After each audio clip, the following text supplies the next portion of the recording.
Yo, what's up mga master? Mark Music here. Meron tayong sasagutin na itong mga master. Requested ng ating kamaster. Yan, itong sabi niya.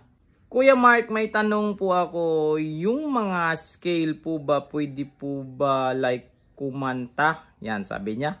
I mean, yung scale po pwedeng sumabay sa kumakanta na nasa scale lang. Sana mapansin mo kasi naguguluhan daw siya. So, shout out sa'yo kay Zoa Honor Roma. Yan. Paliwanag natin itong mga master, pero bago ang lahat, magbibigay muna ako ng disclaimer. Di pa ako professional na gitarista, nagtuturo lang po ako base sa alam ko at sarili kong research. Nasa sa inyo na to kung susundin nyo. Hindi, yung mga itinuturo ko, let's go!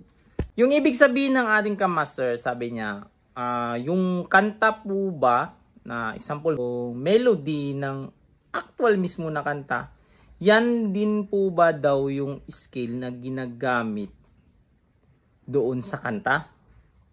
Yan yung tanong niya. Kumbaga, cleaner ko lang mga master. So, actually, yun siya mga master. Yung kanta mismo, yung melody, is actually naka-base yan doon sa scale na gagamitin mga master. Hindi talaga pwede na hindi ka babase doon sa scale. Example, meron tayong G, E minor, C, D.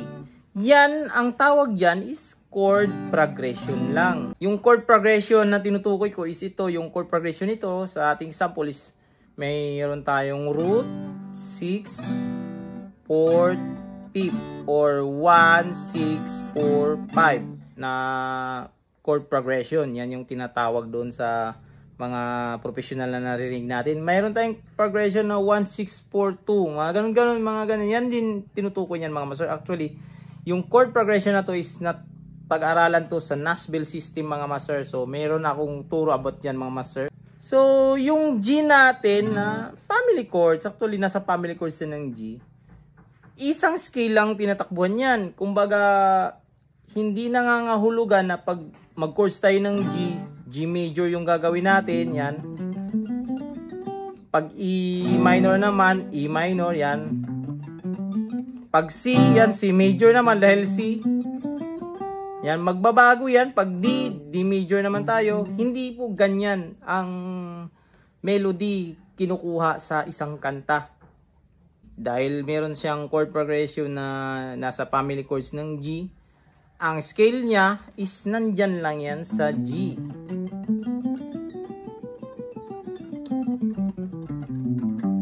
Hindi mawawala. Yan. Example natin ito mga master, yung kantang kay Buti-Buti Mo Panginoon. Yan. Buti-buti mo Panginoon. I-record ko siya mga master. Buti-buti mo Panginoon. So meron siyang chord progression na G, E minor, C, D, tapos A minor, D. Yan lang yung isang phrase lang na yan ang kinuha natin mga master. So yung melody niyan is nasa G major scale lang, hindi mawawala. So ito yung G major scale natin.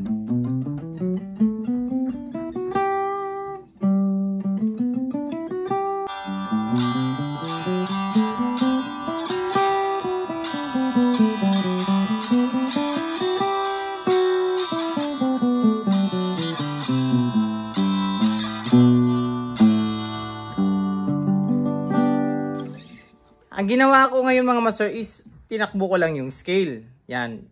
Pinapakita ko lang sa inyo na di ako lumayo sa scale na G major scale pero sumasakto. Ngayon, gagawa tayo ng melody. So, gagawin na natin yung kay Buti-Buti Mo Panginoon dito sa ating scale na G major scale. So, dito tayo mag-root. Example, dito sa D string natin, 5th fret. Ito. So, ito yung kanyang scale. Yan. Play natin mga master.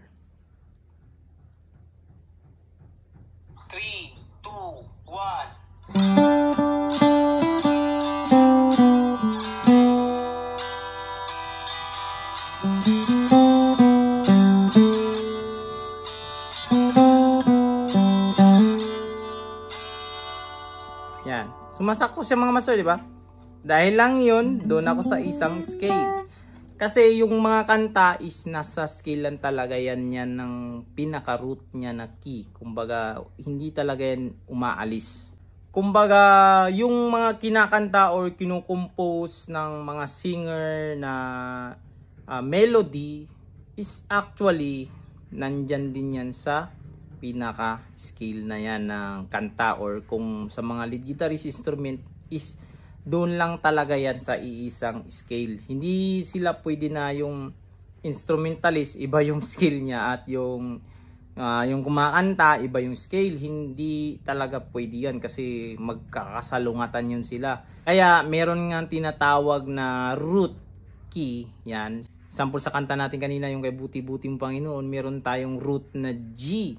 Dahil natuko yung G, nalaman ko rin yung kanyang melody na yung pala yung kay Buti-Buti mo Panginoon, ganun lang pala kinuha yun sa gitara. Dahil sa pagtukoy lang ng kanyang root na key, malalaman na natin kung anong scale yung gagamitin natin. Example, meron tayong C na root. So, nasa major scale lang yan ng C. Hindi magbabago yan. Sa D tayo yung ating root. So, nandyan lang yan sa D major. Yan. Depende rin sa scale or sa chord progression. Meron din namang minor chords naman yung nag-start. Pag A minor. So, nandyan lang yan sa A minor scale. Hindi tayo malilito. Kasi nandyan lang talaga yung scale. Hindi nawawala. Example pa ako mga master. Yung Goodness of God. Oh, Goodness of God. Meron tayong chord progression na G. Love you, Lord, oh your mercy never fails me. So, yan yung melody. Na na na na. Na na na na na na na na. Yan. Tapos chorus niya. Na na na na na na. Eh, pag chorus niya, nagsisi siya. So, hindi nangangahulugan na nagsisi siya sa chorus is C major scale din yung gamitin natin. Hindi. Stick lang tayo sa G major scale. Yan, nirecord ko siya mga master. So, meron tayong tagi-isang phrase lang. Isang phrase sa stanza at chorus agad. Dahil G major siya, so dito ako sa G major scale. Oh, example natin ito. Pero ito, lahat natin na scale sa ating fretboard na G major. Basta kabisado natin yung fretboard. Lahat yan, kahit saan natin makuha yan. Pwede dito. Pwede dito. Same lang yan, pero para sa ating sample dito natin kunin sa D string natin 5th fret.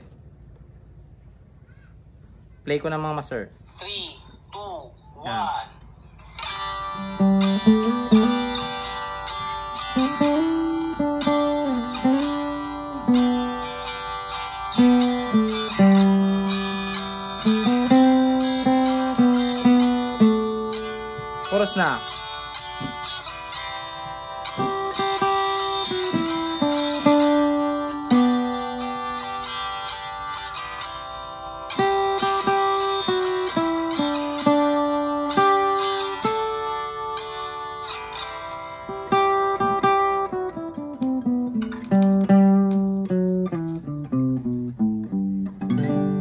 Diba? Nasa G major scale lang mga master. Try natin dito sa ibang frets, dito sa high fret. 3, 2, 1.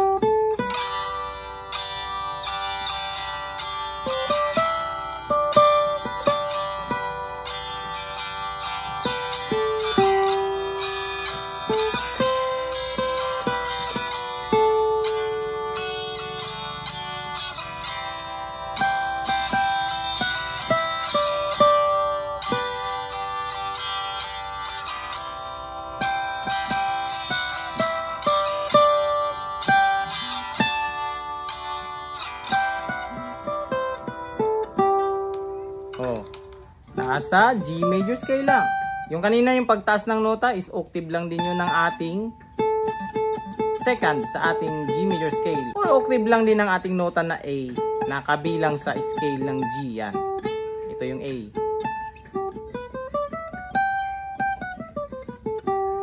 Yan.